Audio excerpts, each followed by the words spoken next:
नमस्कार।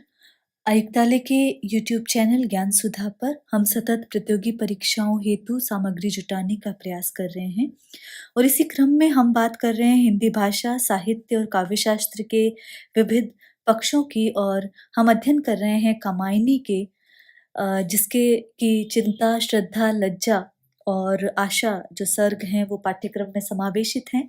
Net, JRF और set विषयों के पाठ्यक्रम के साथ-साथ ही चिंता और श्रद्धा सर्ग जो है वो असिस्टेंट प्रोफेसर हिंदी के पाठ्यक्रम में भी समावेशित है। कामायनी जयशंकर प्रसाद की कृति है और जयशंकर प्रसाद छायावाद के महत्वपूर्ण हस्ताक्षर हैं। कामायनी छायावादी कृति है जिसमें छायावाद के लगभग सभी गुण, चाहे वो रहस्यवादी भावना हो, चाहे उपचार वक्रता हो, चाहे लाक्षणिकता हो, वो सभी गुण दिखाई देते हैं। कामायनी में सूक्ष्म सौंदर्य चित्रण मिलता है। स्त्री के दैहिक सौंदर्य पे ना जाकर उसके जो सूक्ष्म सौंदर्य की बात यहाँ पर की गई है, जो दया, माया, ममता जैसे उच्च मानवीय मनोभाव है, उनकी बात यहाँ पर की गई है। जयशंकर प्रसाद के जन्म को देखते हैं तो 1946 विक्रम संवत में इनका जन्म होता है और इनका देहावसान 1993 संवत में होता है। विक्रम संवत की बात हम यहाँ कर रहे हैं। और प्रसाद जो बहुत अंतर्मुखी प्रवृत्ति के व्यक्ति दिखाई देते हैं और बहुत सारे मुक्तक और प्रबंध काव्य की रचना वो करते हैं। पहले ब्रजभाषा में कविता लिखते हैं जो चित्राधार नाम से हिंदी जगत में सामने आता है। फिर कुछ खड़ी बोली की कविताएं जो पहले ब्रजभाषाओं की कविताओं के साथ रखी गई वो द्वितीय संस्करण में नहीं रहती हैं। चित्राधार में देखें तो पराग, मकरंद, बिंदु के अंतर्गत 62 मुक्तक कविताएं संकलित मिलती है। चित्राधार के पश्चात कानन, कुसुम इनका काव्य संकलन आता है और इसका प्रकाशन होता है। संवत 1971 में इसका नया और द्वितीय संस्करण निकलता है जिसमें अन्य कविताएं भी जुड़ती हैं। इसके पश्चात झरना और लहर जो कृतियां हैं वो मुक्तक काव्य दृष्टि से महत्वपूर्ण रचनाएं हैं। झरना में केवल 25 कविताएं हैं और लहर में 43 कविताएं हैं और झरना में आगे चलकर इसके अगले संस्करण में 55 कविताएं हो जाती हैं। लहर की और झरना की कविताएं देखें तो एक जो लाक्षणिक और प्रतीकात्मक प्रयोग इसमें अधिक दिखाई देता है और झरना की भावभूमि पर ही लहर की कविताएं भी लिखी गई हैं। अशोक की चिंता, पेशोला की प्रतिध्वनि, शेर सिंह का आत्मसमर्पण जैसी लंबी और प्रबंध पद्धति पर भी कविताएं लिखी हैं। प्रबंध कविताओं की दृष्टि से देखें तो पहला प्रबंधात्मक काव्य प्रेम राज्य है जो कि संवत 1966 में आता है। इसी समय इंदु नामक मासिक पत्र भी छपा था, ये भी ध्यान रहे। चित्राधार अपने द्वितीय संस्करण में मिलता है। फिर इसके पश्चात वन मिलन जो है उसका लिखा जाता है। महाराणा का महत्व एक छोटा कथा काव्य, ऐतिहासिक कथा काव्य प्रकाशित होता है और फिर आंसू जो 1982 संवत में आंसू प्रकाशित होता है और उसके पश्चात कामायनी महाकाव्य प्रकाशित होता है। तो ये कुछ महत्वपूर्ण कृतियां हैं जयशंकर प्रसाद की जिनका हमने जिक्र किया। हम कामायनी के लज्जा सर्ग की बात कर रहे हैं और लज्जा सर्ग कामायनी का छठा सर्ग है जिसके अंदर यदि हम देखें तो लज्जा और श्रद्धा का वार्तालाप प्रसाद ने दिखाया है और इस वार्तालाप में देखें तो घटनाओं का अभाव है। मनु के प्रेम में श्रद्धा के हृदय में जो वासना जाग उठी है उस पर लज्जा का नियंत्रण किस प्रकार बना रहता है वो इस सर्ग में दिखाने की चेष्टा की गई है। लज्जा मनोभाव के वर्णन द्वारा स्त्री जीवन का जो चित्र है वो भी अंकित किया गया है और इस सर्ग की विशेषता है कि इसमें नारी जीवन की, स्त्री जीवन की अंतर्बाह्य स्थितियां और प्रेम के कारण उत्पन्न मनोवृत्तियां जिसके द्वारा स्त्री में किस प्रकार परिवर्तन आता है उसका चित्रण यहाँ पर किया गया है और लज्जा का मानवीकरण करके उसके अंतर्बाह्य रूपों और व्यापारों का बड़ा विशद वर्णन प्रसाद ने किया है। तो पिछले पदों में हमने देखा कि जो अनुराग के कारण और लज्जा के आगमन के कारण किस प्रकार जो नेत्र जो है वो नीलम पर्वत की घाटी से उनकी तुलना की गई है प्रसाद ने, और किस प्रकार जो स्त्री का सौंदर्य है वो किस प्रकार वसंत ऋतु की हिल्लोल से, गोधूलि की सी ममता से और प्रातः काल की जागरण की भावना से, मध्याह्न की प्रखरता और ओज की भावना से भरा हुआ हो जाता है। वही बात आगे है, फूलों की कोमल पंखुड़ियां बिखरे जिसके अभिनंदन में, मकरंद मिलाती हो अपना स्वागत के कुमकुम चंदन में। तो यहाँ पर यदि देखें तो जो स्त्री के अनित्य सौंदर्य का प्रभाव प्रकृति पर भी पड़ता है और प्रकृति भी उसका अभिनंदन करती है। इसलिए कहा है, फूलों की कोमल पंखुड़ियां बिखरे जिसके अभिनंदन में, उस स्त्री के सौंदर्य के अभिनंदन में फूलों की जो पंखुड़ियां हैं वो भी नतशिर हो जाती हैं, वो भी झुक जाती हैं, उसके चरणों पर बिखर जाती है। मकरंद मिलाती हूँ अपना स्वागत के कुमकुम चंदन में, फूल अपना मधुर मकरंद उसके स्वागत के लिए केसर और चंदन आदि का लेप तैयार करने के लिए देते हैं। ये बात यहाँ पर कही गई है। कोमल किसलय मरमर रव से जिसका जय घोष सुनाते हो, जिसमें दुख सुख मिलकर मन के उत्सव आनंद मनाते हो। कोमल किसलय, तो यहाँ पर कोमल किसलय मरमर रव से, मरमर रव जो पत्तों के हिलने से,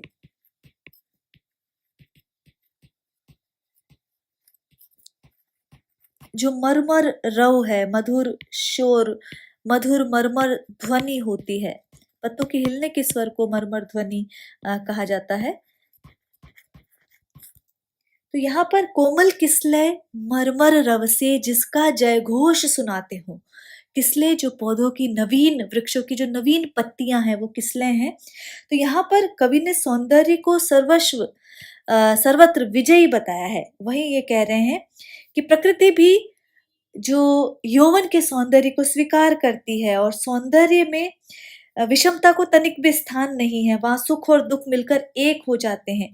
तो यहाँ पर ये लज्जा कह रही है कि सौंदर्य वह शक्ति है जिसके विजय की घोषणा कोमल किसले जो है, कोमल पत्तियां जो हैं मरमर ध्वनि से करती हैं, और उस ध्वनि में सुख दुख जिसमें मिलकर एक हो जाते हैं और मन उसमें समरसता को प्राप्त होकर सदैव आनंदोत्सव मनाता हुआ प्रतीत होता है। तो मन आनंदोत्सव मनाता है। तो लज्जा कह रही है कि सौंदर्य वह शक्ति है जिसकी विजय की घोषणा कोमल किसले भी, नवीन पत्तियां भी मरमर ध्वनि के साथ करती है। रव का अर्थ है ध्वनि, घोष, शोर, इस अर्थ में आता है। तो उस शक्ति में सुख दुख मिलकर एक हो जाते हैं, वहां पर समरसता की स्थिति, दुख सुख जब मिलेंगे तो समरस स्थिति होगी और उस समय मन की जो स्थिति होगी वो आनंदोत्सव के समान होगी। तो ये बात प्रसाद यहाँ पर कहने की चेष्टा कर रहे हैं। आगे यहाँ पर है, उज्जवल वरदान चेतना का सौंदर्य जिसे सब कहते हैं, जिसमें अनंत अभिलाषा के सपने सब जगते रहते हैं। तो यहाँ कवि सौंदर्य या चित्त शक्ति का वरदान मानकर, सौंदर्य को चित्त शक्ति का वरदान मानकर उसका वर्णन कर रहा है। तो चित्त शक्ति, मन की जो शक्ति है उसका वरदान यहाँ पर कहा गया है। उज्जवल वरदान चेतना का सौंदर्य जिसे सब कहते हैं। तो सौंदर्य प्रत्येक प्राणी और वस्तु को प्राप्त नहीं होता, अपितु जो शुभ कर्मों और तप और सात्विक मनोभावों से ही सौंदर्य की प्राप्ति होती है। तो वरदान भी तप, अथक परिश्रम और शुभ कर्मों के फलस्वरूप ही मिलता है। इसलिए सौंदर्य चेतना शक्ति जो है वो एक वरदान है, जो चेतना का वरदान है, शुभत्व का वरदान है, शुभ कर्मों का वरदान है, जिसमें अनंत अभिलाषा के सपने सब जगते रहते हैं। तो वरदान तप, अथक परिश्रम और शुभ कर्मों के फलस्वरूप प्राप्त होता है। इसलिए सौंदर्य चेतना शक्ति का एक वरदान है। तो वरदान से क्या होता है, अभिष्ट वस्तु प्राप्त होती है। उसी प्रकार सौंदर्य से भी मन की तृप्ति होती है, जिसमें अनंत अभिलाषा के सपने सब जगते रहते हैं। तो वरदान की भांति सौंदर्य का परिणाम भी सुंदर होता है। और जिस प्रकार स्वप्नावस्था में मन में अनेक विचार इच्छा के आया करते हैं, उसी प्रकार यौवन के सौंदर्य के कारण, स्त्री सौंदर्य के कारण अनेक आशा आकांक्षाएं उठ उठ कर मानस में हिलोरे लिया करती हैं। ये बात यहाँ पर कही जा रही है। तो सौंदर्य को सत्य और शिव से समन्वित करके एक व्यापक चेतना के रूप में प्रसाद इस पद में चित्रित करते हैं। अगर हम देखें तो यही सौंदर्य चेतना जो प्लेटो में भी दिखाई देती है, शेली, कीट्स जो अंग्रेजी के कवि देखते हैं, उन्हीं की तरह प्रसाद भी सौंदर्य को अलौकिक और आध्यात्मिक जगत की वस्तु मानते हैं। इसीलिए वो कहते हैं उज्जवल वरदान चेतना का सौंदर्य से, जिसे सब कहते हैं। तो सौंदर्य चेतना की विषय वस्तु है, शुभत्व की विषय वस्तु है, और जिसके परिणाम स्वरूप जो मन में जिस प्रकार सपने में अनेक विचार आया जाया करते हैं, उसी प्रकार अभिलाषा के, इच्छा के विभिन्न जो हिलोरे हैं, जो तरंगे हैं, वो मानस में, हृदय में हिलोरे लिया करती है। मैं उसी चपल की धात्री हूँ, गौरव महिमा हूँ सिखलाती, ठोकर जो लगने वाली है उसको धीरे से समझाती। तो मैं उसी चपल की धात्री हूँ, उसी चपल जो चंचल चीज है। जो चंचल क्या है, जो युवतियों का जो चंचल, नव युवतियों का जो चंचल सौंदर्य है, उसकी बात यहाँ पर की जा रही है। जो चपल है, जो तीव्र है, जो उद्दाम है, उसकी बात यहाँ पर की जा रही है। धात्री का अर्थ है धाय, जिसे कहा जाता है, जो माँ की तरह पालन पोषण करती है, जिसे दाई कहा जाता है, जिसे पोषण करने वाली जिसे कहा जाता है, वो धात्री है। जो पालक है, जो पालन करने वाली है, वो धात्री है। तो मैं उसी चपल की धात्री हूँ। लज्जा यहाँ पर अपना परिचय श्रद्धा को दे रही है, और वो कह रही है कि मैं उसी नव युवतियों के जो चंचल उद्दाम सौंदर्य जो है, उसी का पालन करने वाली हूँ, उसी की धात्री हूँ, गौरव महिमा हूँ सिखलाती। तो अपने गौरव और अपनी महत्ता का ज्ञान मैं उन्हें देती हूँ। तो लज्जा कहती है कि जिस प्रकार एक धाय अपने द्वारा पाले पोसे जाने वाले बच्चे को गौरव और महत्व की बातें सिखलाया करती है, उसी प्रकार मैं नवयुवतियों के हृदय में जागृत होकर उन्हें सौंदर्य का गौरव और उसकी महत्ता की बात उन्हें बताती हूँ, उससे अवगत कराती हूँ, उससे परिचित कराती हूँ। ठोकर जो लगने वाली है उसको धीरे से समझाती। मेरा काम नवयुवतियों को प्रेम मार्ग की, जो अनुराग मार्ग है, उसकी ठोकरों से बचाने का है। तो मैं उन्हें इस मार्ग पर चलने से पूर्व कुछ देर रोक कर भली भांति विचार करने का अवसर प्रदान करती हूँ, जिससे कि वे पतन के गर्त में ना गिरे, वे पतनशील ना हो जाएं। तो युवतियों को प्रेम मार्ग की ठोकरों से परिचित कराने का कार्य लगभग वैसा ही है जैसा कि धात्री का होता है, धाय माँ का होता है। धाय भी बड़े प्यार से, दुलार से बच्चे को मार्ग में ठोकरों से बचकर चलने की हिदायत देती है। उसी प्रकार संसार की बुरी बातों से बचने के लिए जो लज्जा है, वो वहां पर धात्री का कार्य करती है। यदि यहाँ पर देखें तो जो ठोकर जो लगने वाली है, यहाँ पर एक मुहावरे का प्रयोग प्रसाद ने किया है, और इसी प्रकार मुहावरों के प्रयोग से कवि ने भाषा को सजीव और लाक्षणिक यहाँ पर बताया है। तो मनु के हृदय में, श्रद्धा के हृदय में किस प्रकार लज्जा का आगमन यहाँ पर होता है, वो बताया गया है। मैं देव सृष्टि की रति रानी, निज पंच बाण से वंचित हो, बन आवर्जना मूर्ति दीना, अपनी अतृप्ति सी संचित हो। पंच बाण, कामदेव के बाणों की बात यहाँ पर की गई है। पंचबाण कामदेव के संबंधित है। वंचित का अर्थ है रहित। रति रानी का अर्थ है जो कामदेव की पत्नी है, उन्हें रति के नाम से जाना जाता है, तो कामदेव की पत्नी। आवर्जना मूर्ति दीना, आवर्जना मूर्ति दीना, तो परित्याग की हीनता से भरी साक्षात मूर्ति। तो परित्याग की हीनता से भरी साक्षात मूर्ति, आवर्जना मूर्ति दीना यहाँ पर कहा गया है। अतृप्ति का अर्थ असंतोष और संचित का अर्थ है एकत्रित। तो मैं देव सृष्टि की रति रानी निज पंच बाण से वंचित हो। तो कवि ने लज्जा को युवतियों के सौंदर्य की देखभाल करने वाली धात्री पिछले पद में कहा है, और लज्जा कहती है कि जिस प्रकार एक धाय अपने पाले पोषे बच्चे को गौरव और महत्व की बातें सिखाती है, उसी प्रकार मैं भी सिखाती हूँ। तो यहाँ पर रति से पूर्व यदि देखा जाए तो काम ने स्वप्न में मनु को अपना एवं रति का परिचय दिया था, उसी प्रकार लज्जा यहाँ कह रही है, कवि ने लज्जा को ही रति बतलाया है। जिसे नारी के हृदय में किसी पुरुष के प्रति अनुराग नहीं होता तो उसे लज्जा भी नहीं होती। तो रमणी के हृदय में लज्जा काम मनोभाव रति को प्रकट करने के लिए ही उत्पन्न होता है। तो लज्जा यहाँ कह रही है, मैं देव सृष्टि की रति रानी, कि मैं देव जाति में काम की पत्नी रति के नाम से प्रसिद्ध थी।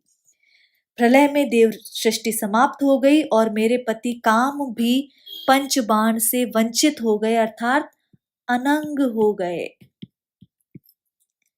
मेरा उनसे विद्रोह हो गया है और अब मैं परित्याग की दीनता से युक्त साक्षात मूर्ति के रूप में दीन होकर अर्थात निरावलंब होकर घूमती रहती हूँ। तो यहाँ लज्जा कौन है? लज्जा रति का ही साक्षात रूप बताया है। और निज पंचबाण से वंचित हो, उसका पंचबाण कामदेव है, लेकिन कामदेव भी वहां पंचबाणों से रहित होकर अनंग हो गए। तो उनसे रहित होकर, उनसे विद्रोह होने के कारण परित्याग की दीनता से युक्त साक्षात मूर्ति, परित्याग आवर्जन कर दिया गया है, परित्याग कर दिया गया है, और परित्याग की दीनता से युक्त साक्षात मूर्ति के रूप में मैं निरावलंब बिना किसी सहारे के घूमती रहती हूँ, अपनी अतृप्ति सी संचित हो। अब मैं अतृप्ति की एक संचित मूर्ति हूँ, क्योंकि प्रलय से पूर्व मैं देवबालाओं के हृदय में स्थित होकर विलासी देवों की तृप्ति का साधन बना करती थी। अब मैं अतृप्ति की एक संचित मूर्ति बनकर इधर उधर घूमती रहती हूँ। तो यहाँ पर लज्जा सर्ग में रति को अतृप्ति के रूप में भटकती हुई दिखलाकर श्रद्धा के हृदय में लज्जा बनकर प्रवेश पाने का प्रयत्न करती हुई एक मूर्ति के रूप में प्रसाद यहाँ पर चित्रित कर रहे हैं। कवि ने काम को पुरुष के अंदर आकांक्षा के रूप में रहने वाला बताया है इसका मायने में, और रति को स्त्री के हृदय में तृप्ति के रूप में रहने वाली बताया है। तो काम सर्ग में जब हम देखेंगे तो काम जो है पुरुष के अंदर आकांक्षा के रूप में रहता है, और जो रति है वो स्त्री हृदय के रूप में तृप्ति के रूप में रहने वाली भावना माना गया है। आवर्जना मूर्ति यहाँ पर देखें, आवर्जना मूर्ति दीना तो मानवीकरण अलंकार है और अतृप्ति सी में उपमा अलंकार आया है। अवशिष्ट रह गई अनुभव में अपनी अतीत असफलता सी, लीला विलास की खेद भरी अवसादमयी श्रम दलिता सी असफलता सी उपमा अलंकार है। अंत्यानुप्रास तो सर्वत्र आया है। अवशिष्ट रह गई अर्थात शेष रह गई, जो बचा रह गया, जो शेष रह गई। अतीत अर्थात भूतकाल, लीला विलास जो आनंदमयी क्रीड़ाएं हैं उनके लिए ये शब्द आया है। खेद भरी और अवसादमयी का अर्थ यहाँ पर है दुखपूर्ण, जो खिन्नता से भरी हुई है। श्रम दलिता सी, कठोर परिश्रम के कारण थक कर जो चूर हो जाए, कठोर परिश्रम के कारण। तो यहाँ पर अवशिष्ट रह गई अनुभव में, जो तृप्ति की जो भावना है। तो लज्जा श्रद्धा को यहाँ परिचय देती हुई बता रही है कि अब मेरा कोई शरीर नहीं है, अब मैं केवल अनुभव की जा सकती हूँ। तो अवशिष्ट रह गई अनुभव में, सशरीर नहीं हूं, मैं केवल अनुभव के रूप में यहाँ पर रह गई हूँ। तो लज्जा एक भावना है जिसका कोई पार्थिव शरीर नहीं है। ये बात यहाँ पर प्रसाद कह रहे हैं कि लज्जा का कोई भी पार्थिव शरीर नहीं है, वो एक कल्पना है और अनुभव की जा सकती हूँ। तो लज्जा एक भावना है। अपनी अतीत असफलता सी, तो देव सृष्टि में मैं बड़े आनंद पूर्वक रहा करती थी, लेकिन आज मैं अपने अतीत के सुंदर जीवन की असफलता के रूप में शेष बची हूँ। लीला विलास की खेद भरी अवसादमयी श्रम दलिता सी। तो देव सृष्टि में मैंने बहुत अधिक आनंदमयी क्रीड़ाएं की।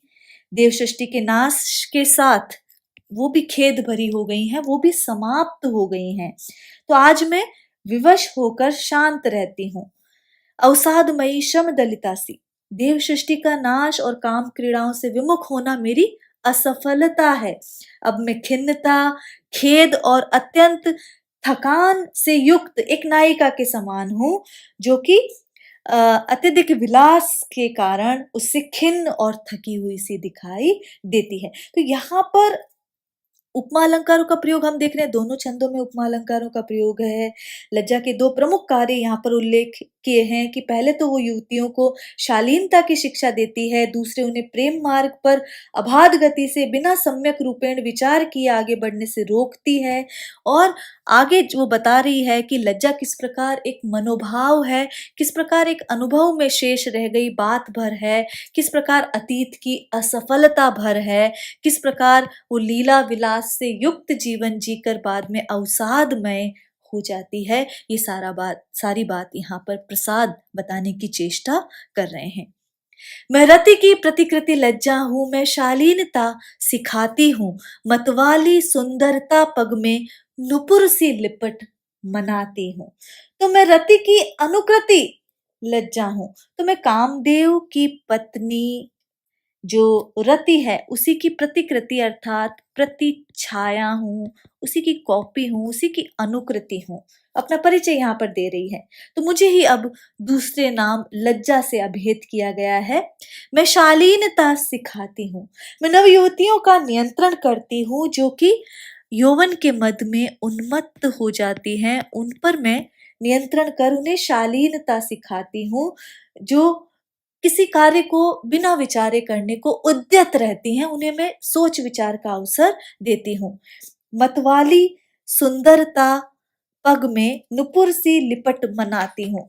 तो मैं जो उनके पैरों में जिस प्रकार जो यौवन के मद में उन्मत्त मतवाली जो सौंदर्य है उनसे अनुनय विनय करती हूँ, जिस प्रकार मस्त होकर नृत्य करने वाली जो युवतियां होती हैं, किसी सुंदर नर्तकी को उसके पैर में बंधे घुंघरू अधिक नाचने से रोकने के लिए जिस प्रकार प्रार्थना सी करते हैं, उसी प्रकार मैं उन्हें रोकती हूँ। तो यहाँ पर ये कहना चाह रहे हैं कवि कि जिस प्रकार युवतियों को प्रेम मार्ग पर बिना सोच विचार किए बढ़ने से रोकने के लिए मैं अनुनय विनय करती हूँ, और उसी प्रकार अनुनय विनय करती हूँ जिस प्रकार मतवाली सुंदरता पग में जिस प्रकार मस्त होकर नृत्य करने वाली किसी सुंदर नर्तकी को उसके पैर के नुपुर ही अधिक नाचने से रोकने के लिए प्रार्थना करते हैं, उसी प्रकार मैं भी अनुनय विनय करके उन्हें शालीनता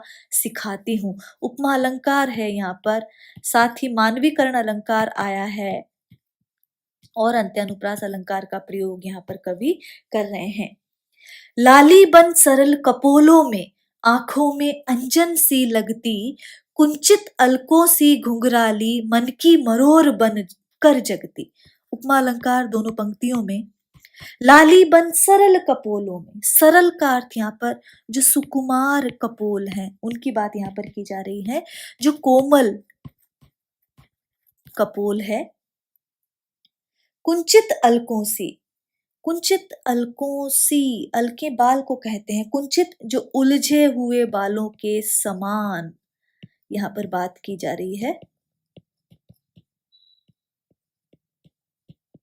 लाली बन सरल कपोलों में, तो कवि ने लज्जा मनोभाव के द्वारा किस प्रकार स्त्री में परिवर्तन आता है उसकी विभिन्न दशाओं का चित्रण यहाँ पर कर रहे हैं कि उसके कपोल, आंख, केश और मन में किस प्रकार के परिवर्तन है वो यहाँ पर बात की जा रही है। तो लाली बन सरल कपोलों में, तो युवतियों के सुकुमार कपोल जो है वो लज्जा से लाल हो जाते हैं।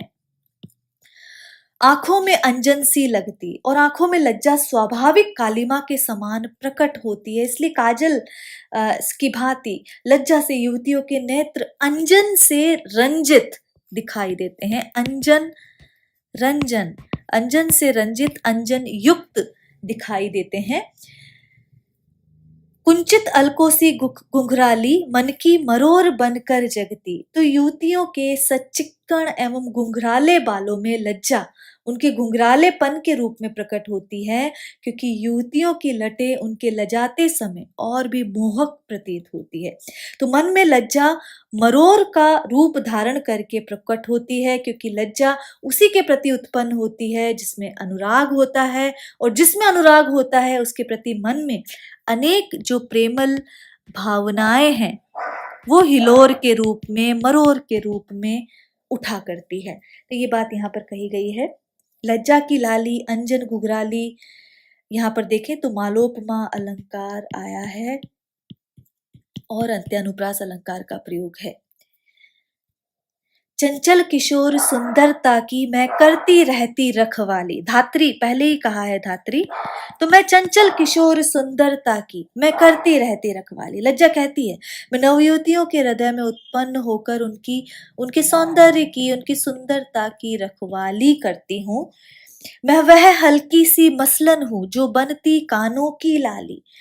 किशोरियां अपनी युवावस्था के सौंदर्य के कारण चंचल होती है, तो लज्जा के अंकुश से चांचल्य उनके सौंदर्य को हानि नहीं पहुंचा पाता, और किसी बुरे कार्य को करने पर लज्जा ही उन्हें आकर घेरती है, जिसके फलस्वरूप सात्विक अनुभाव की सूचक जो लाली है वो उनके कानों पर झलकने लगती है। तो इसी प्रकार लज्जा युवतियों के शरीर में एक हल्की सी मसलन के रूप में प्रकट होती है, जो कानों पर लाली के रूप में झलकने लगती है। तो कानों पर जो लाली है वो सात्विक अनुभाव की सूचक है यहाँ पर, जो कि कुछ गलत कर्म करने से रोकने पर जागृत होती है। जिस प्रकार कान को यदि उमेट दिया जाए तो उस प्रकार यहाँ पर कहा जा रहा है। हाँ ठीक, परंतु बताओगी मेरे जीवन का पथ क्या है, इस निविड़ निशा में संस्कृति की आलोकमयी रेखा क्या है। तो अभी तक तो लज्जा जो है वो श्रद्धा को उपदेश दे रही थी, लेकिन अब श्रद्धा ने जब लज्जा का परिचय प्राप्त कर लिया है, उससे परिचित हो चुकी है, तो वो कहती है कि चलो ठीक है, लेकिन मेरे जीवन का पथ क्या है, मेरे जीवन का उचित मार्ग क्या है। तो यहाँ पर अभी तक लज्जा श्रद्धा से उपदेश पूर्ण बातें कह रही थी, अब श्रद्धा उसकी बातों को ठीक बताकर अपने जीवन का उचित मार्ग पूछती हुई कहती है कि अब तक तुमने जो बातें मुझसे कही है उन्हें मैं ठीक मानती हूँ, हाँ ठीक ठीक मानती हूँ, परंतु मैं तुमसे अपने जीवन का वह मार्ग पूछती हूँ जो उचित है, जो कि श्रेयस्कर है, जो कि श्रेष्ठ है। वो मार्ग क्या है, क्या तुम समझाकर बतलाओगी। इस निबिड़ निशा में संस्कृति का अर्थ है संसार, आलोकमयी रेखा क्या है। तो यहाँ पर इस सृष्टि, लेकिन इस यहाँ पर लक्षणा से अर्थ होगा जीवन। आलोकमयी रेखा अर्थात प्रकाश की किरण क्या है ये पूछ रही हैं। तो जिस प्रकार कोई व्यक्ति अंधकार में खो जाता है, इधर उधर भटकता रहता है और प्रकाश के अभाव में अपने सही मार्ग को नहीं खोज पाता है, उसी प्रकार मैं इस संसार में अपने जीवन का रास्ता निश्चित किए बिना ही भटक रही हूँ। मेरी समझ में नहीं आ रहा है कि मैं क्या करूं। तो अर्थात यहाँ पर क्या दुविधा है कि मनु को अपने सौभाग्य के रूप में अपनाऊं अथवा नहीं, इसलिए वो लज्जा से पूछ रही है कि बताओ कि जीवन को उचित ढंग से व्यतीत करने का जो मार्ग है वो क्या होगा, वो ज्ञान मैं कहाँ से प्राप्त करूं। यह आज समझ तो पाई हूं, मैं दुर्बलता में नारी हूं, अवयव की सुंदर कोमलता लेकर मैं सबसे हारी हूं।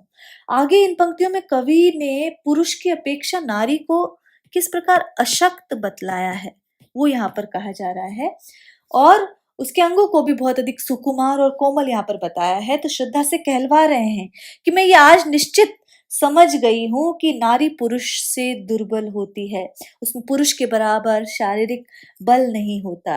अवयव की सुंदर कोमलता लेकर मैं सबसे हारी हूं। तो नारी का शरीर ही कोमल नहीं, उसका अंतस भी वैसा ही कोमल है। उसके हृदय में करुणा, दया, ममता आदि का भंडार है, कोमलता का प्रतीक है। पुरुष परुषता का, कठोरता का जय स्तंभ है। और स्त्री को जब जब हार देखने पड़ी है, उसके मूल में जो उसका कोमलत्व रहा है, ये बात यहाँ पर प्रसाद कहना चाह रहे हैं। निबिड़ निशा हम देखें यहाँ पर पिछले पद में, तो निबिड़ निशा में रूपक अलंकार है। इसी तरह यहाँ पर यदि देखा जाए तो लाक्षणिक भाषा का प्रयोग यहाँ पर किया है और अंत्यानुप्रास अलंकार का प्रयोग है। पर मन ही क्यों इतना ढीला अपना ही होता जाता है, घनश्याम खंड सी आंखों में क्यों सहसा जल भर आता है। तो मन ही क्यों कोमल होता जाता है, पर मन ही क्यों इतना ढीला अपना ही होता जाता है। तो यहाँ पर कवि ने लज्जा द्वारा उत्पन्न रति भावना की ओर संकेत किया है, और श्रद्धा कह रही है कि ये मुझे ज्ञात हो गया है कि पुरुष की अपेक्षा जो स्त्री जो है उसके शारीरिक अवयव कोमल होते हैं, शारीरिक बल कम होता है, लेकिन यह नहीं समझ आता कि मेरा मन भी इतना ढीला कैसे होता जा रहा है। कारण है कि श्रद्धा के मन में मनु के प्रति अनुराग है, और लज्जा के भाव से उसका मन भी शिथिल हो रहा है, ढीला हो जा रहा है, अर्थात वो कोई निर्णय नहीं ले पा रही है। घनश्याम खंड सी आंखों में क्यों सहसा जल भर जाता है। तो यहाँ पर वो कह रही है कि काले काले बादलों के टुकड़ों के समान इन दोनों आंखों में जाने क्यों अश्रु भर आते हैं, क्यों वो कुछ निर्णय नहीं ले पा रही है, अनुराग के कारण क्यों उसका मन शिथिल हो गया है। सर्वस्व समर्पण करने की विश्वास महातरु छाया में चुपचाप पड़ी रहने की क्यों ममता जगती है माया में। तो स्त्री अपने प्रेमी का विश्वास करके उस पर अपना सर्वस्व न्योछावर करती है, और विश्वास में महावृक्ष का रोपण करती है।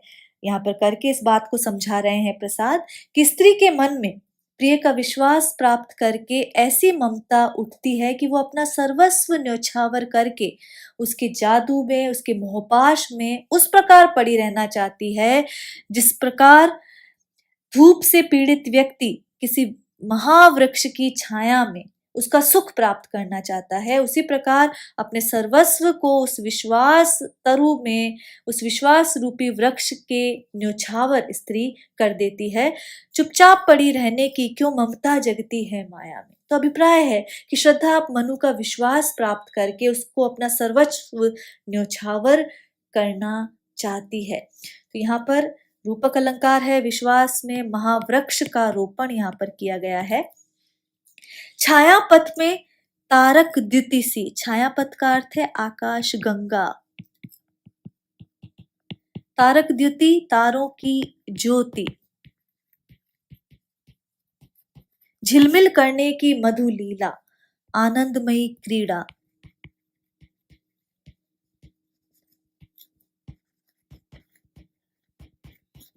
अभिनय करती क्यों इस मन में कोमल निरीहता, श्रम लीला, कोमलता, भोलापन, परिश्रम से भरी हुई। तो कवि ने प्रस्तुत पंक्तियों में अपने प्रिय से मिलन के पूर्व जो उत्कंठिता नारी की स्थिति का चित्रण है। छाया में तारक द्युति थी, तो श्रद्धा कहती है कि जिस प्रकार आकाश गंगा में असंख्य तारों की ज्योति अपनी झिलमिलाहट के कारण मधुर क्रीड़ा सी करती, आनंदमयी क्रीड़ा सी करती जान पड़ती है, उसी प्रकार मेरे हृदय में मधुर मिलन की जो कल्पना है वो बार बार उदित हो जाती है। अभिनय करती क्यों इस मन में कोमल निरीहता श्रमशीला। तो मेरे हृदय की कोमलता, आश्रयहीनता और जो थकावट है उसकी अनुभूति भी मुझे मिलन की ओर प्रेरित कर रही है। अर्थात मेरे मन में भी यही इच्छा होती है कि मधुर मनु के साथ जो काम की क्रीड़ाएं किया जाए और इस युवा जीवन का अभिष्ट आनंद प्राप्त किया जाए। तो ये बात यहाँ पर कही जा रही है। तो किस प्रकार एक अनुरागमयी युवती, उसकी बात यहाँ पर की जा रही है। और यदि यहाँ पर देखा जाए, तारक द्युति सी उपमा अलंकार है, लीला शीला अंत्यानुप्रास अलंकार यहाँ पर आया है। आकाश गंगा के तारों की ज्योति की जो तुलना है वो मधु लीला के अभिनय से यहाँ पर करके बताया है कि किस प्रकार प्रेमिल मन में अनेक अभिलाषाएं जो हैं बुद्ध सी जगती रहती हैं। ये यहाँ पर बताने की चेष्टा की गई है। झिलमिल शब्द का प्रयोग भी लाक्षणिक दृष्टि से उपयुक्त है, क्योंकि तारों की झिलमिलाहट के समान ही जो प्रेमिल मन है उनके मन की क्रीड़ाएं भी अस्पष्ट रहती है। ये बात यहाँ पर कही गई है। तो यहाँ पर लज्जा मनोभाव का बहुत ही सटीक चित्रण यहाँ पर प्रसाद ने किया है। आगे आने वाले कक्षाओं में हम इस लज्जा सर्ग पर बात करना जारी रखेंगे। आज के लिए इतना ही। नमस्कार।